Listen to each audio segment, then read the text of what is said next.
பார்வதி தேவி ஏன் நந்தி தேவருக்கு சாபம் கொடுத்தார்? இந்த கதை உங்களுக்கு தெரியுமா? ஒருமுறை சிவபெருமானும் பார்வதி தேவியும் வேடிக்கையாக பகடை விளையாடி கொண்டிருந்தார்கள். அப்போது அருகில் இருந்த நந்தி தேவரிடம் எங்கள் இருவரில் பகடையில் வென்றவர் யார் என்று கேட்டார்கள். அதற்கு நந்தி, சிவபெருமான் மீதுள்ள அன்பினால் விளையாட்டை பார்க்காமலேயே என் இறைவன்தான் வென்றார் என்றார். ஆனால் போட்டியில் வென்றது பார்வதி தேவி. இனிமேல் நீ சிவபெருமான் அருகில் இருக்கக்கூடாது என்று பார்வதி தேவி சபித்தார்.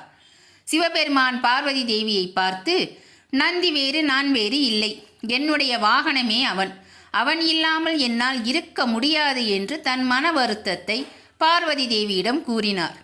நன்றாக யோசித்த பார்வதி தேவி, என்னிடம் பொய் உரைத்ததால் ஏற்பட்ட சாபம் என் மகன் கணேசனை சந்தோஷப்படுத்தினால் மறையும் என்றார். நந்தி தேவரும் விநாயகருக்கு பிடித்த பலகாரங்களை கொடுக்கிறார். ஆனால் அப்பொழுதும் விநாயகர் சந்தோஷப்படவில்லை. தக்க சமயத்தில் யோசித்த நந்தி விநாயகரை தனது முதுகில் அமர வைத்து கைலாசம் முழுக்க சுற்றி வந்தது. அதில் விநாயகர் மிகவும் சந்தோஷமடைந்தார். நந்தியும் பரமசிவனிடம் சென்றது. உங்களுக்கு சிவபெருமான் பிடிக்கும்னா ஓம் நம சிவாயான்னு கமெண்ட் பண்ணுங்க. இந்த சேனலை சப்ஸ்கிரைப் பண்ணுங்க, லைக் பண்ணுங்க, ஷேர் பண்ணுங்க.